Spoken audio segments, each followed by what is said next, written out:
Hey everyone, welcome to my channel, Season of Heathens, where I share my experience in a religious cult, the Independent Fundamentalist Baptist Church. For 10 years, I was told how to think, what to wear, and to trust the headship of our family without question, the same man that abused us and whom I eventually divorced. Today we're talking about religious guilt and how it warped my sense of identity, and how I learned to create a safe space for myself so I could begin true healing. Even as a small child, I always felt guilty for one thing or another. Looking back, my little kid prayers consisted mostly of apologies for my shortcomings. Sorry, God. Sorry, God. Sorry, God. I was raised to believe my existence was an inconvenience that I had to justify. From my early teens onward, I was consistently at church at least 3 times a week.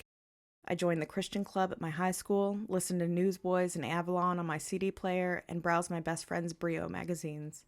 I was always very bubbly and welcoming to others, perhaps a bit too high energy, but I truly wanted everyone to feel welcomed. I knew what it felt like to be unwanted, and I made sure nobody felt that way because of me. On the inside, I hated myself.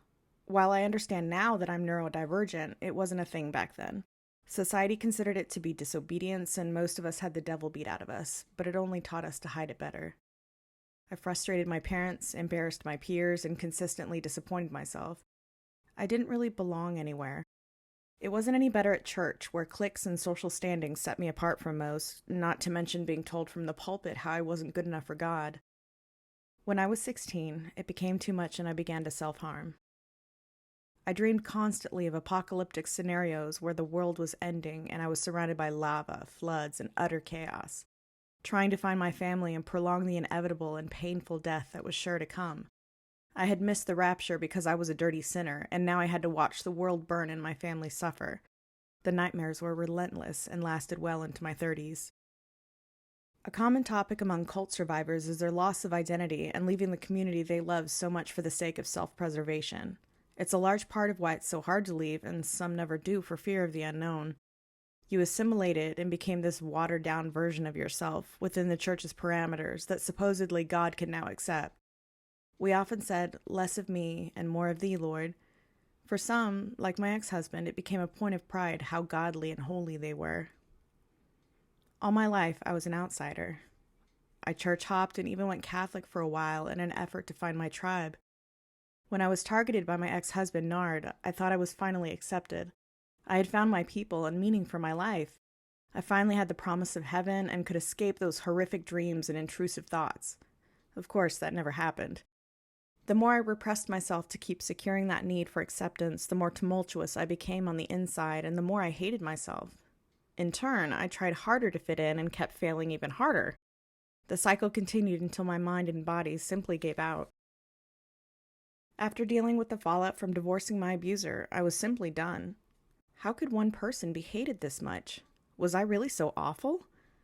A tiny voice deep inside me that I had ignored for decades insisted that I wasn't. I remember what my therapist had told me at the time. God had created me just as I am. That means He chose all of my likes and my dislikes, my weird quirks, my talent of making people feel seen and loved.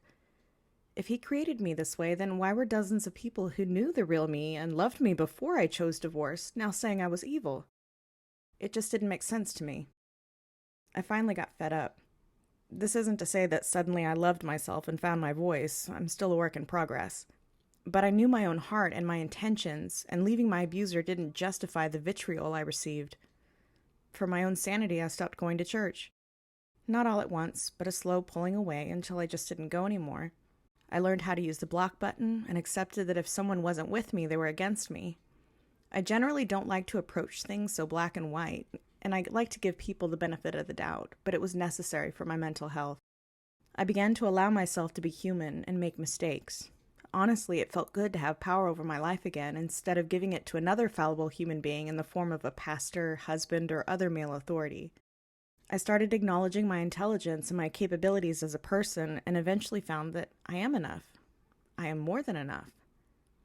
I still see that same therapist, and she has been an amazing force in my life. She doesn't talk about God unless I do. She understands how religion can be a trigger for me. Her office has been my safe place for years. I have permission to feel, even if my feelings are ugly and not a true representation of who I am in that moment. Gently and lovingly, she has helped me untangle the mess of lies I had been told in order to keep me under control.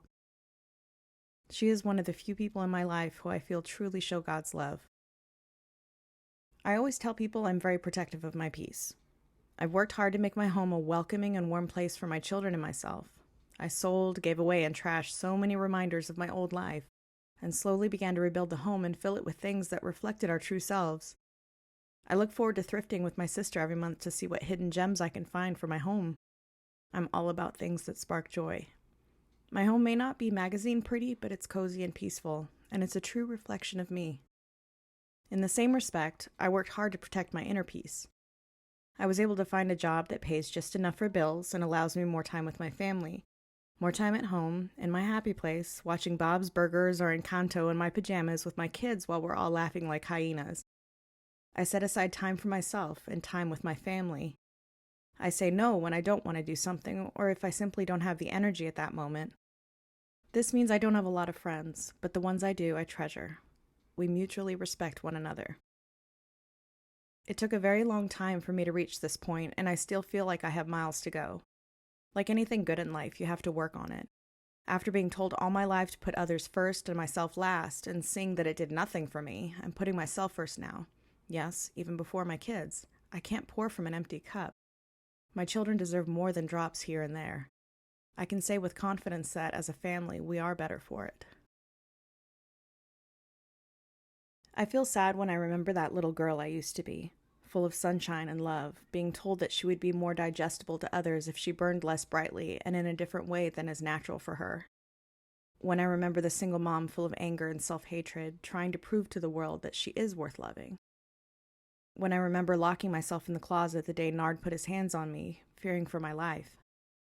The bravest thing I've ever done was stand up for myself and tell the world, yes, I am deserving of unconditional love, and no, I do not have to accept the crumbs from your table and be satisfied. The very least I can do for that little girl, that single mom, that abused wife is to stand up and bring attention to the lies and misery that so many people are suffering in silence because of. The reason why I started this channel was to release some of the demons that have been haunting me all my life and hopefully encourage others to do the same. I welcome you to eat at my table. That's all for today. I hope you learned something new about religious abuse or that it validated your own experience. If you would like to hear more, please like and subscribe. It helps me reach viewers who could be helped on their own journey. Speaking truth is the first step to healing. Your story is my story and those of countless others. If you would like to share yours, email me at SeasonofHeathens@gmail.com. All submissions are kept anonymous unless otherwise requested and may be shared on my channel. Thank you for listening in today. I hope you all have a great week, and I'll see you next time.